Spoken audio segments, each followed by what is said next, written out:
The average American home now houses over 300,000 separate objects.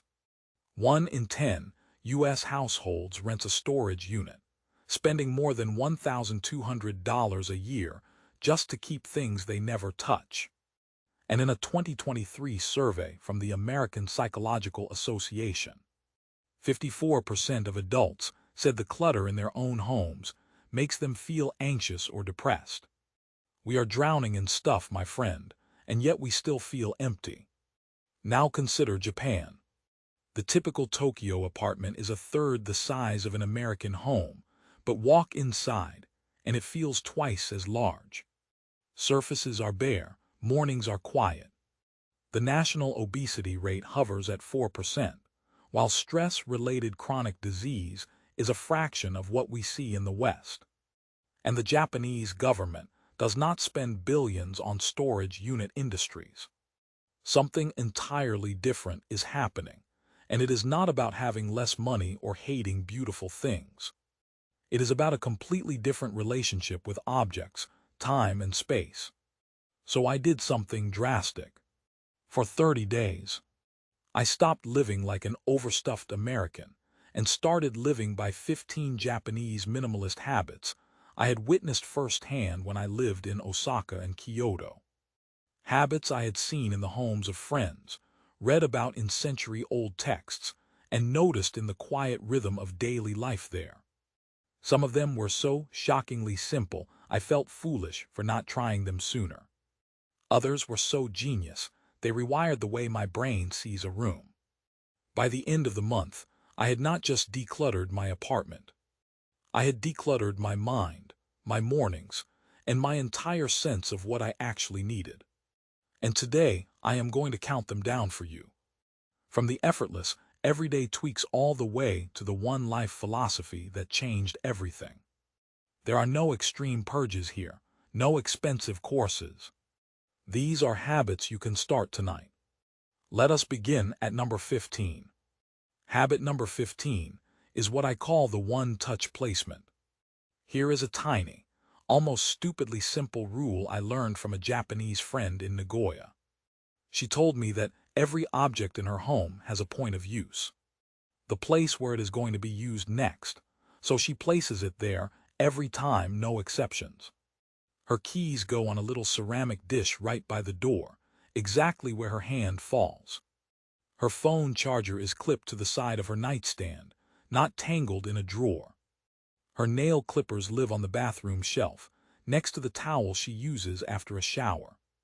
She never searches for anything. I remember standing in her Jenkin, the small entryway where shoes come off, and noticing how the soft click of her keys landing on that dish felt like a punctuation mark. The whole apartment had a scent of tatami and subtle incense. And there was a profound stillness, because nothing was out of place. I thought, okay, that is obvious. But I had never applied it systematically. So on day 1, I walked through my apartment and looked at the 5 things I misplace most often. My keys, my wallet, my phone, my glasses, and that one stupid remote. I gave each of them a permanent home at the exact geographic coordinate where I would need them next. I put a small wooden tray on the entry table, a charging station on the right side of my bed, a slim remote holder attached to the coffee table leg. And then I enforced the rule ruthlessly. When I came home, I did not toss the keys anywhere. I placed them. When I took off my glasses before bed, they went on the same corner of the same book. Within 3 days, something strange happened. The low-grade, constant background anxiety of where did I put that simply evaporated. The first morning I woke up and my glasses were precisely where my hand expected them to be. I actually laughed out loud. It felt like my brain had been quietly screaming for years and suddenly went silent. A 2022 study from Kyoto University found that workers who implemented consistent item placement reduced their morning decision fatigue by 17% and saved an average of 12 minutes a day previously lost to searching. Another study from the National Institute of Advanced Industrial Science and Technology in Japan noted that visual consistency in one's immediate environment lowers cortisol spikes triggered by minor frustrations. That is over 73 hours a year, my friend.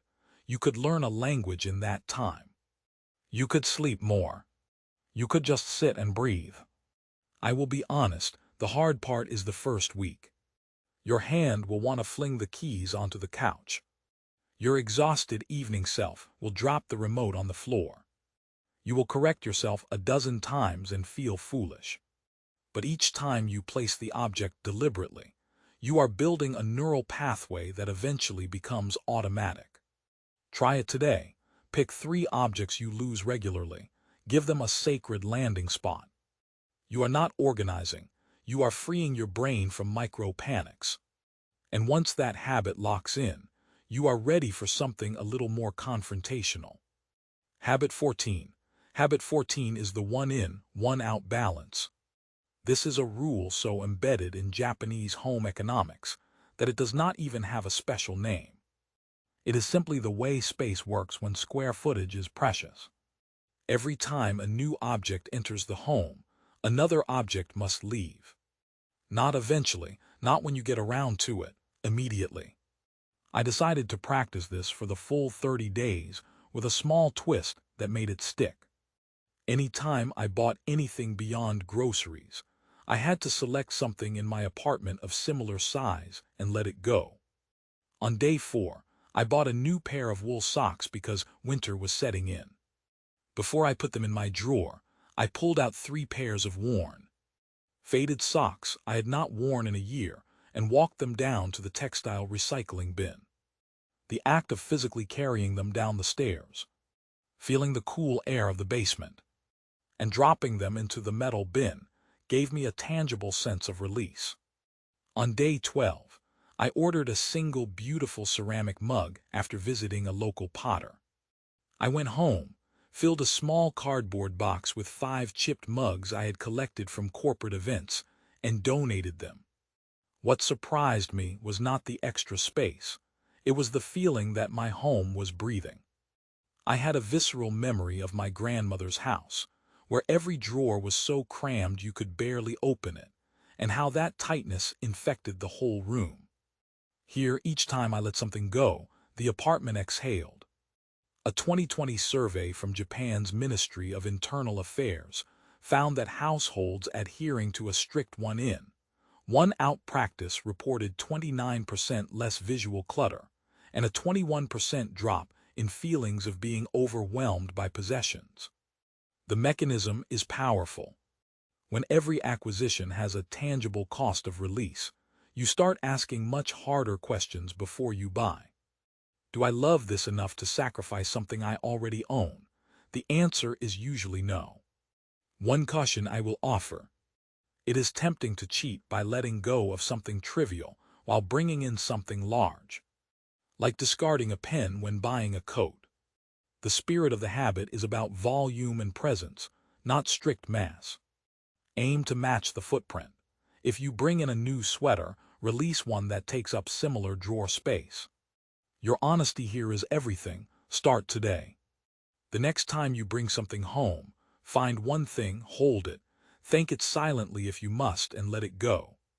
Your space will start to feel lighter almost immediately. Now that we have disciplined the flow of objects, we turn to a habit that changes what the eye actually sees. Habit 13. Habit 13 is hiding the daily essentials. This was a paradigm shift for me. In Western homes, we often think minimalism means having nothing, so we leave what we do have out on counters as proof of our life. But in Japanese minimalism, even the things you use every single day are tucked away when not in active use. My friend Yuki in Tokyo has a kitchen so clean and bare that I once asked her if she ever cooks.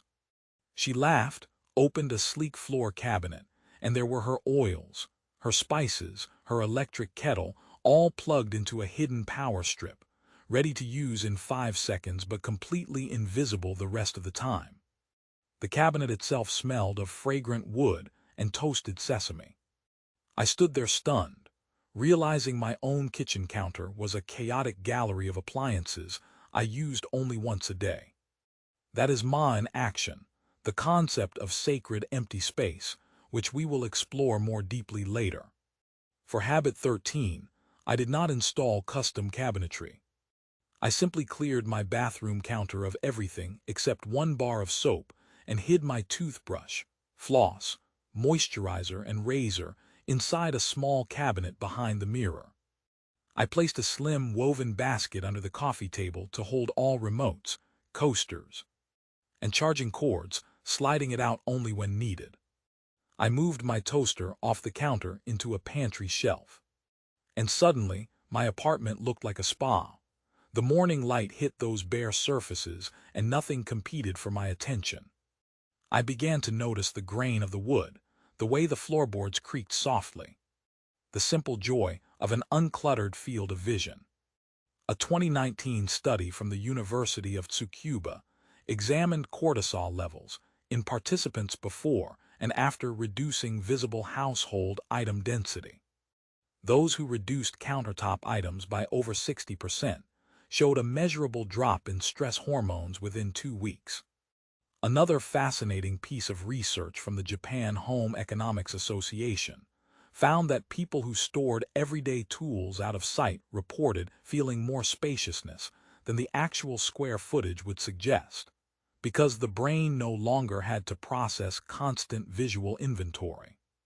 When your eyes land on emptiness, your nervous system relaxes.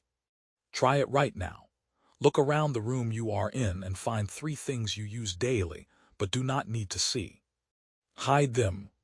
It might feel odd at first to reach into a cabinet for your toothbrush instead of grabbing it from a holder. But by day 4, that small motion becomes a ritual of uncovering and concealing. A physical reminder that things have their time and place. You will notice your breath deepen. Habit 12 will now take us into the realm of conscious consumption. Habit 12 is the week-long pause. My biggest weakness has always been impulse buying.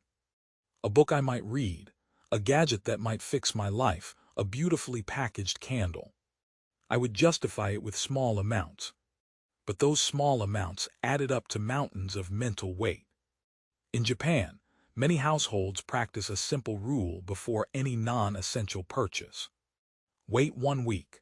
If after 7 days the desire still burns, you may buy it with intention. I decided to test this with religious discipline for the entire 30 days. On day 2, I wanted a new mechanical keyboard. I put it on a note in my phone with the date and forgot about it. By day 9, I had completely forgotten the urge. On day 15, I saw an ad for a linen shirt I craved. I wrote it down. By day 22, I still wanted it, but the desire had matured into something calm. I bought it, and I have worn it 12 times since with zero guilt. The impulse buys, the ones that used to become clutter, simply never happened. I started to notice the physical sensation of wanting something. That quickened heartbeat when you see an ad, the subtle tension in my jaw. And I would just observe it, note it, and let the 7-day clock start. Most times the feeling dissolved by day 3, like a wave receding. There is a fascinating 2021 paper from Osaka University's Department of Consumer Behavior that found a 7-day cooling-off period reduced non-essential purchases by 41% without decreasing overall life satisfaction.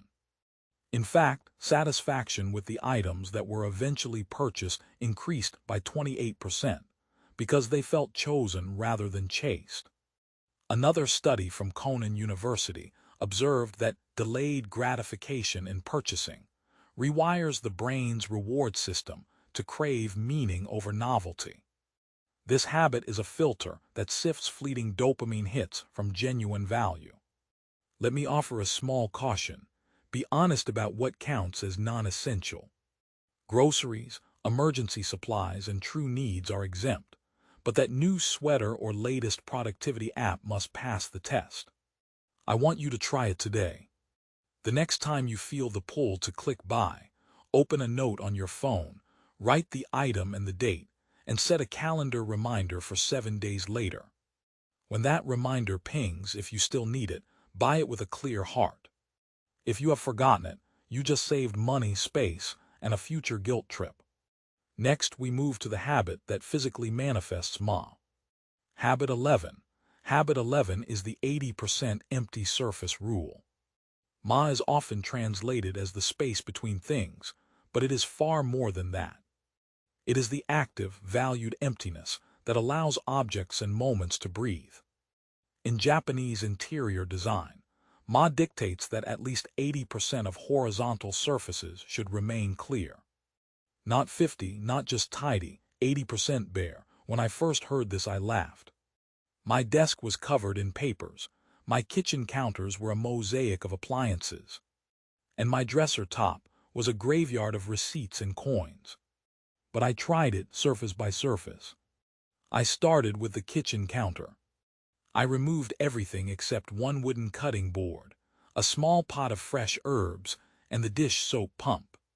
I put the blender, the coffee maker, the knife block, the vitamin bottles all into cabinets. The counter became a vast plain of warm bamboo. The next morning I walked into the kitchen and actually exhaled. The pale morning light fell on that empty surface like a benediction. I could hear the quiet hum of the refrigerator, the distant chirp of birds. Sounds I had never noticed because the visual noise had been so loud. Over the following days I cleared my desk down to a laptop, a lamp, and a single notepad. My bedside table to just a book and a glass of water.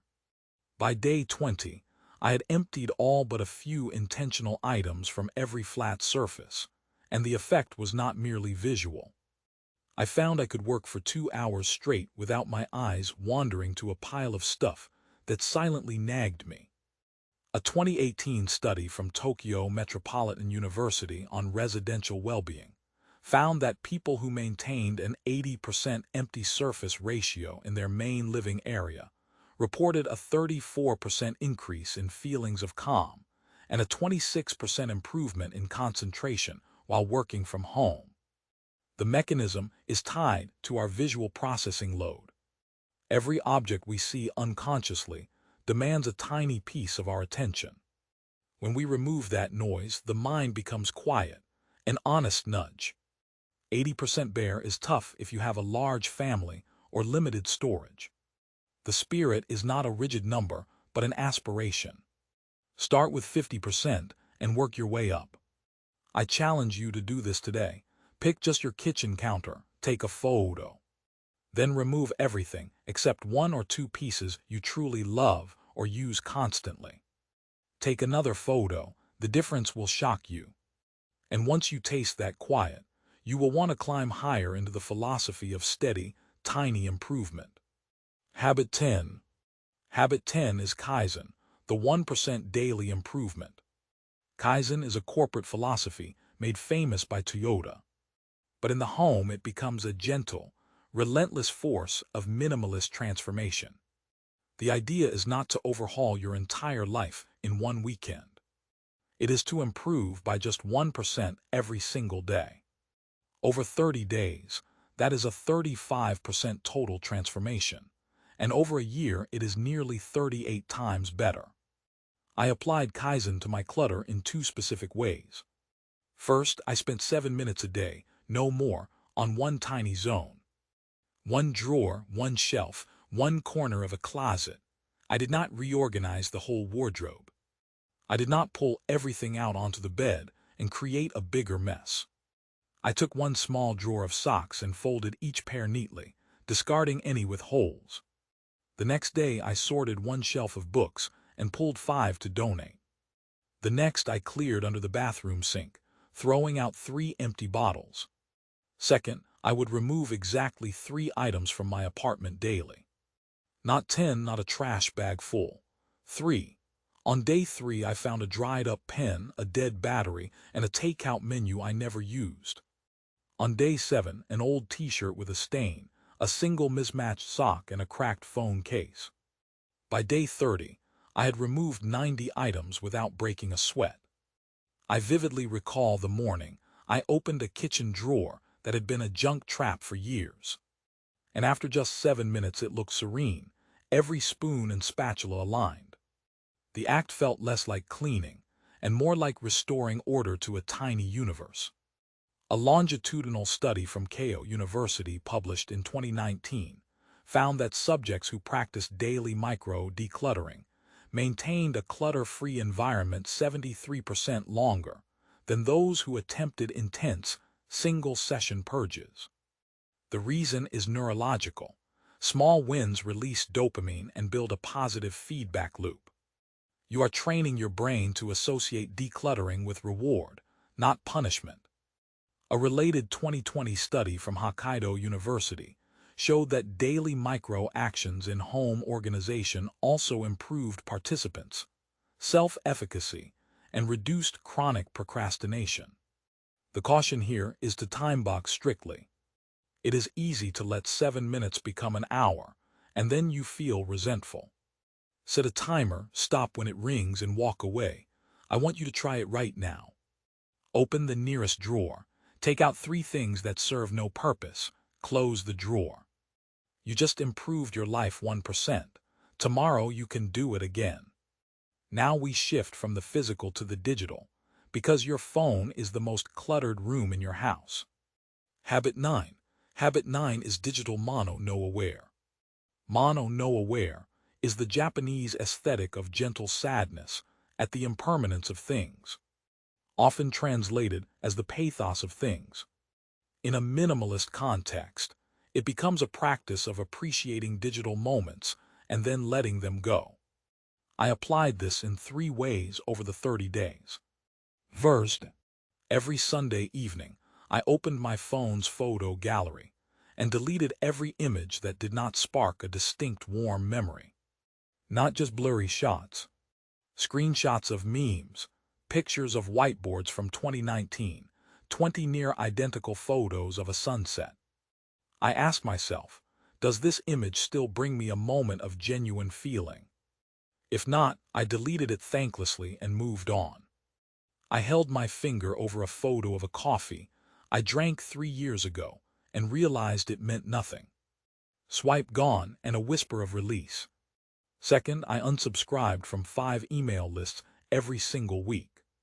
The constant drip of promotional emails from companies I had bought one thing from years ago was visual static eating my attention.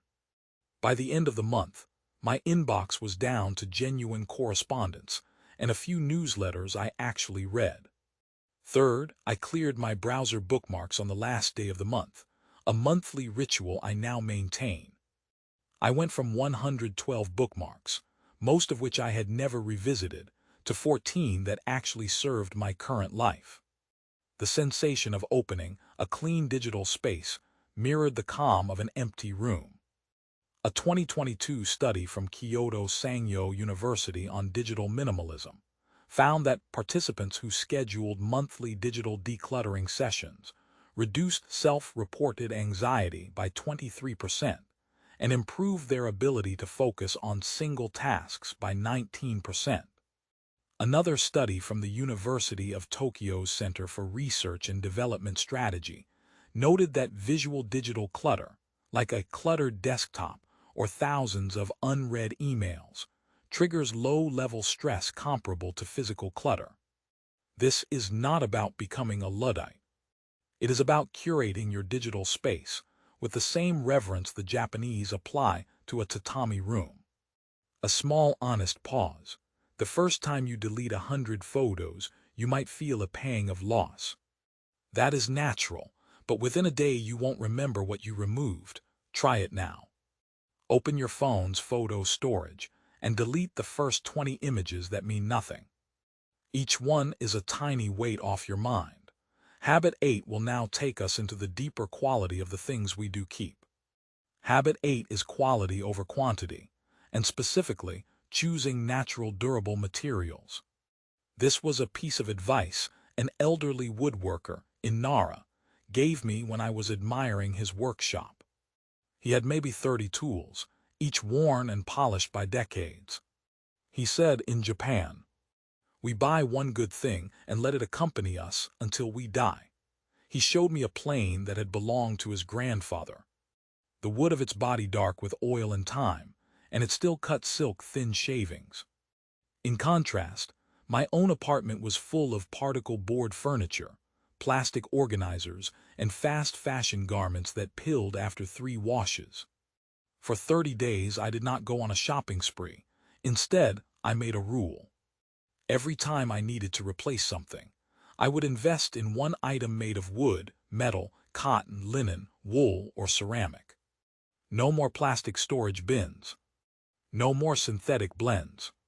When my old nylon laundry basket finally cracked, I bought a hand-woven rattan basket from a local artisan. It cost 4 times as much. But every time I carry it, I feel the slight give of the weave, the earthy smell, and a small surge of quiet happiness. When a cheap non-stick pan scratched beyond use, I replaced it with a single carbon steel pan that will outlive me, its surface slowly developing a patina like a treasured tool. The effect of surrounding myself with fewer, higher quality things was profound. Touching natural materials throughout the day, the cool weight of a ceramic mug, the warmth of a wooden spoon, the soft drape of linen, grounded me in a way my plastic world never did. A 2020 study from the Japanese Society for Interior Life found that people who primarily owned items made of natural materials reported a 30% higher rating of home satisfaction compared to those with predominantly synthetic goods, even controlling for income. Another experiment from the Kyoto Institute of Technology found that tactile contact with wood lowers blood pressure and heart rate. The textures, the weight, the way wood warms and linen softens, all of it communicates permanence and care. My challenge to you is simple. Today, identify one plastic item you use every day. A kitchen tool, a storage container, a hanger. Make a plan to replace it with a natural alternative when it wears out.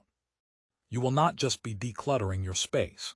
You will be upgrading your sensory experience of daily life. Now we step into a habit that transforms a chore into a sacred act.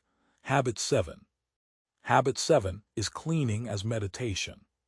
I used to see cleaning as a punishment, a task to rush through while listening to podcasts so I could get back to real life. In Japan, cleaning is often approached as a spiritual ritual, a moment of self-reflection that clears the mind as much as the floor. I first encountered this in a Zen temple in Kyoto, where monks would spend an hour each morning silently sweeping the already spotless stone paths. The sound of the bamboo broom against the stone was a slow, rhythmic rasp, and the monks' faces were utterly at peace. They were not sweeping away dirt.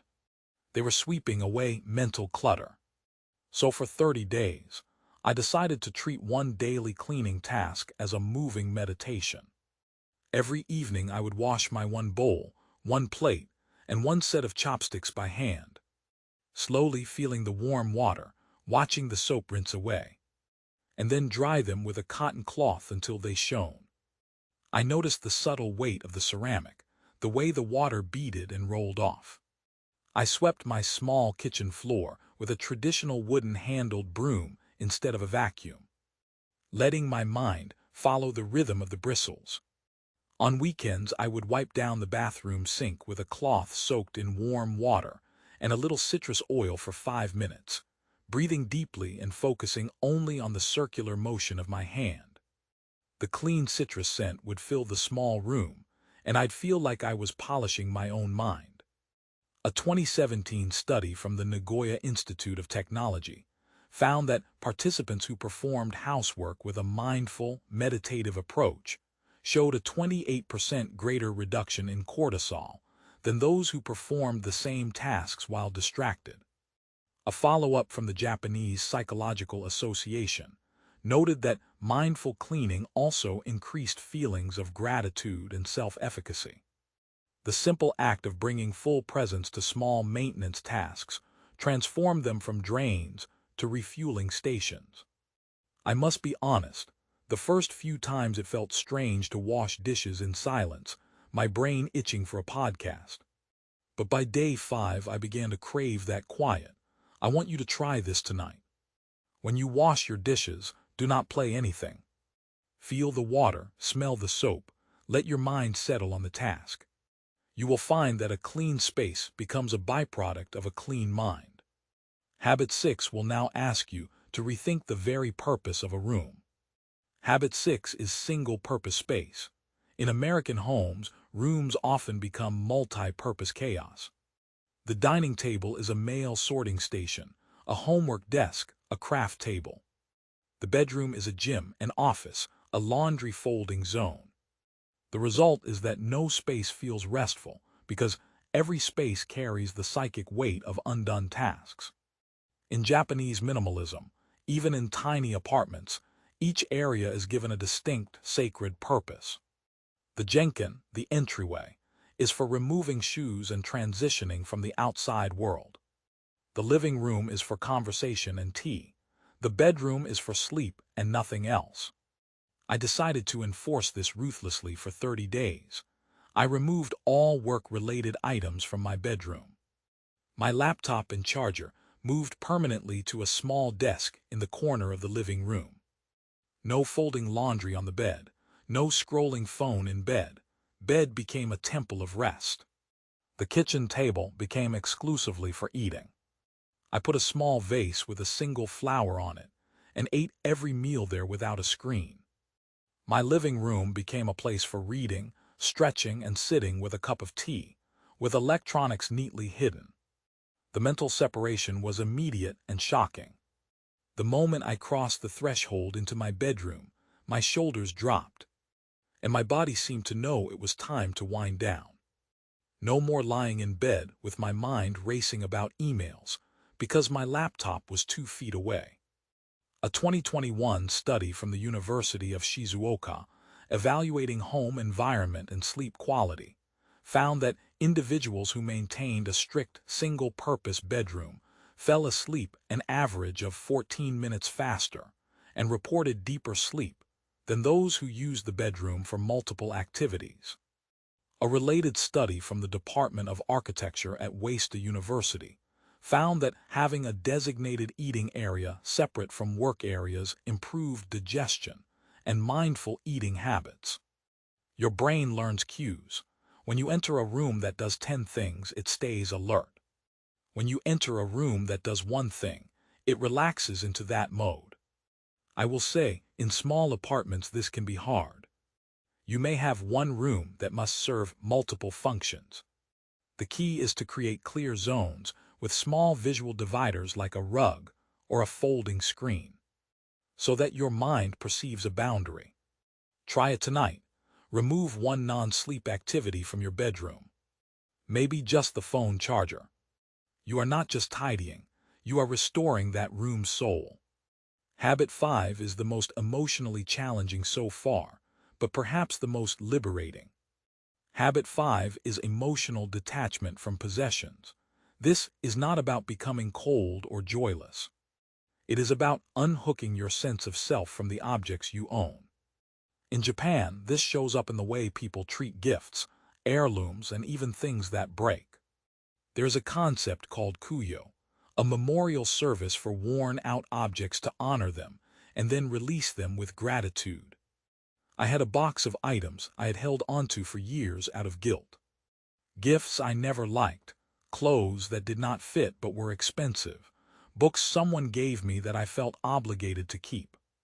Over the 30 days, I committed to touching each of these items, saying thank you quietly, and then letting them go. A sweater from an ex-partner, thank you for the warmth you once gave, goodbye. A stack of academic papers from a degree I finished a decade ago. Thank you for the learning, goodbye. The first few were painful. I actually felt a tightness in my chest when I dropped that sweater into a donation bag. But by day 10, the lightness was unmistakable. I realized I had been carrying these objects like little debts, each one whispering that I was ungrateful or wasteful if I let go. I held a ceramic bowl a distant relative had given me that I never used, and I thanked it for the gesture and released it to a thrift store where someone might actually cherish it. A 2020 paper from the Tokyo University of the Arts examining possessions and identity, found that individuals who practiced intentional emotional release of unused items reported a 41% reduction in feelings of being burdened by their belongings. A separate survey from the Japan Consumer Science Research Institute showed that people who performed a thank you ritual before discarding felt significantly less regret afterward. The things we keep out of guilt are not memories, they are anchors. You do not need a sweater to remember a relationship. You carry that inside you. Today, find one item you are keeping only because you think you should. Hold it, thank it, and let it go. The space it leaves behind will fill with something far more valuable, your own peace. Now we move to the habit that will hold all of this together in stillness. Habit 4. Habit 4 is Zazen, seated meditation. This is arguably the most important habit I tried, because it changed the internal landscape out of which all the external clutter grew. Zazen is the Zen practice of sitting upright, breathing deeply, and simply observing the mind without attachment. I had tried meditation apps before and always quit. This time, I followed the advice of a Zen practitioner I met in Kamakura. Start with 3 minutes, no timer, no guided voice. Just sit on a cushion, align your spine, place your hands in your lap and count your breaths. 1 on the inhale, 2 on the exhale up to 10, then start over. If your mind wanders, you simply return to 1 without judgment. For the first week, I did exactly 3 minutes every morning after waking. My mind was a circus. I saw grocery lists, old arguments, a jingle from a commercial I heard years ago. But they drifted past like clouds. By the second week, I increased to 5 minutes. By the fourth week, I could sit for 15 minutes and emerge feeling like I had slept an extra hour. I sat on a firm zabuton cushion I had bought at a temple supply shop, and the slight discomfort in my hips actually helped me stay present. The morning light would creep through the window, and I'd hear the distant murmur of the city waking, and for those minutes I was not a consumer, not a worker, just breathing.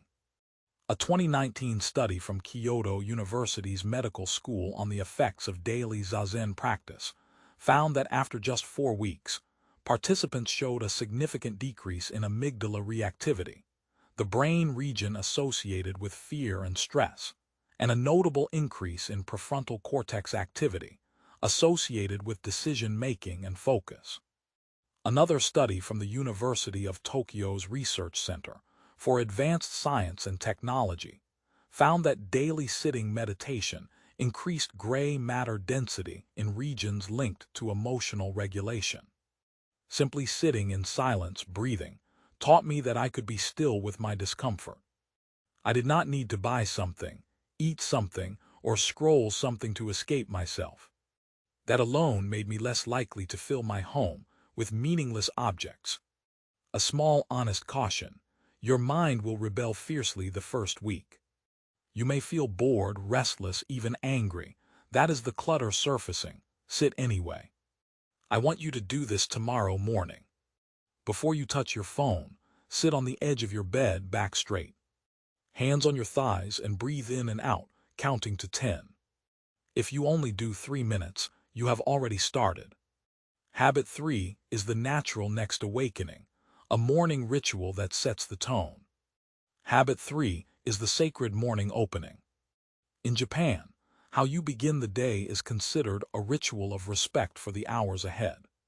When I lived with a host family in Osaka, the mother, Keiko-san, would wake each morning at 6, open the curtains, softly greet the day, boil water, and sit with a single cup of green tea, doing nothing for 10 minutes before any conversation or screen. I remember the soft rustle of her slippers on the tatami, the click of the gas stove, the steam rising from the kettle, and then the profound silence of her sipping tea by the window. There was no rushing, no phone alarm blaring, no jumping into task mode. I tried to replicate this for 30 days. I set my alarm to gentle harp music. I did not check my phone. I walked to the kitchen, put water on to boil, and while it heated, I stood by the window and consciously noted the color of the sky and the sound of the city waking. When the tea was ready, I sat on a cushion on the floor and drank it slowly, feeling the warmth radiate through my palms. I noticed the grassy, slightly bitter flavor of the sencha, and I let my thoughts float. I did not plan my day. I did not make lists. I just was. After 20 minutes, I felt a calm clarity that carried through until noon. The frantic urge to start doing things dissolved. A 2022 study from the Japanese Society of Sleep Research found that individuals who practiced a screen-free, unrushed morning routine for 21 days reported a 37% improvement in morning mood and a 22% increase in daytime productivity. Complementing this, a survey by the National Institute of Health and Nutrition in Japan noted that mindful morning rituals correlated with healthier eating choices throughout the day. The genius of this habit is that it replaces reactivity with intention. You are not starting the day by absorbing the world's demands. You are starting by establishing your own presence. I will be honest, on day 3 I nearly grabbed my phone out of habit, my thumb twitching toward the screen before I even registered the impulse. It took conscious redirection for the first week. Try it tomorrow. Even if you only steal 10 quiet minutes before the noise. Feel your feet on the floor, the warmth of a cup, the silence. That silence is Ma in time. And that brings us to habit 2, which expands Ma beyond your home into every empty space of your life. Habit 2 is valuing empty space itself. This is the habit that moved from the physical into the philosophical. I had learned to clear countertops and hide objects, but I still felt compelled to fill my calendar and my headphones and my every idle moment. In Japan, Ma is not just the empty space on a table. It is the pause in music, the silence in conversation, the unscheduled afternoon. I decided that for the remainder of the 30 days, I would deliberately create empty space in time. I would leave 30 minutes between appointments without immediately filling them with a podcast. I would walk to the grocery store without earbuds, letting my thoughts just drift. One Saturday, I sat on a park bench for an entire hour and did absolutely nothing but watch the leaves move. No phone, no book, just existing in the interval between activities. I felt the rough wood of the bench, the cool breeze, the distant laughter of children. At first it was terrifyingly boring, then something softened. I began to notice details I had blocked out for years. The pattern of light on the floor, the sound of my own breathing. Ideas and solutions I had been chasing would bubble up spontaneously in the gaps.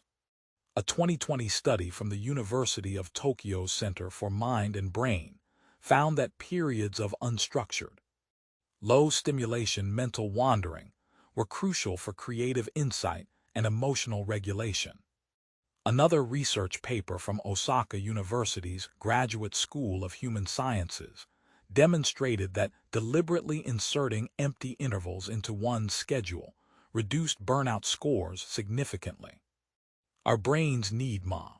The constant noise of Western life has filled every crack with content, and we wonder why we are exhausted. I will offer a small, honest truth. Doing nothing can feel deeply uncomfortable at first, like you are wasting precious time.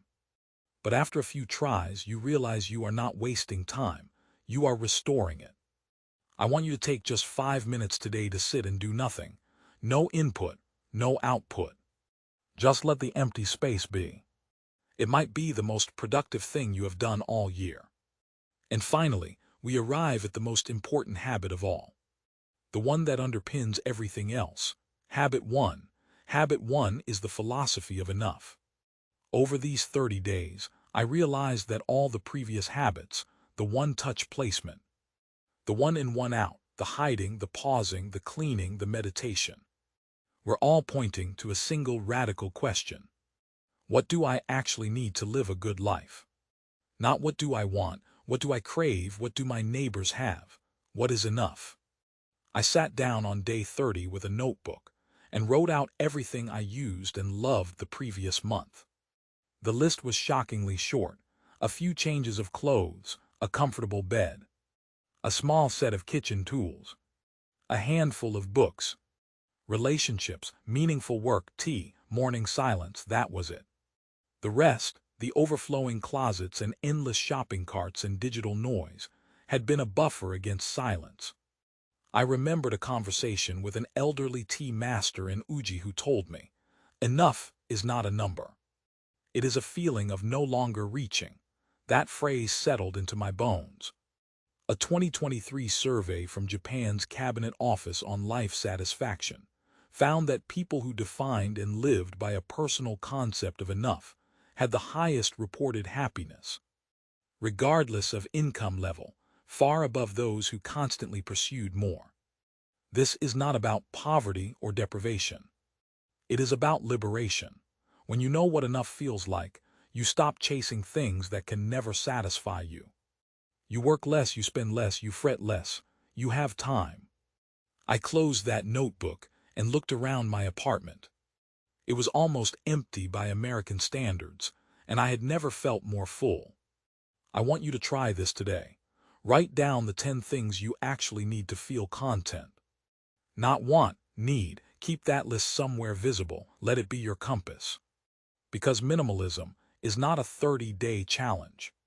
It is a practice, and every day you get to choose what you let in and what you let go. Over the 30 days, these 15 habits did not just clear my apartment. They cleared my mornings, my attention, and my soul. I stopped losing my keys. I stopped buying things I forgot about a week later. I started waking with quiet energy instead of dread. My space breathed, and so did I. The beauty of these Japanese minimalist habits is that they do not require special talent or budget.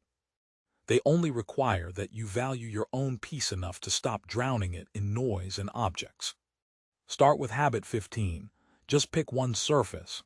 Just 3 minutes of meditation. Just 3 items removed. You will feel the shift, my friend. And once you taste that simplicity, you will never go back.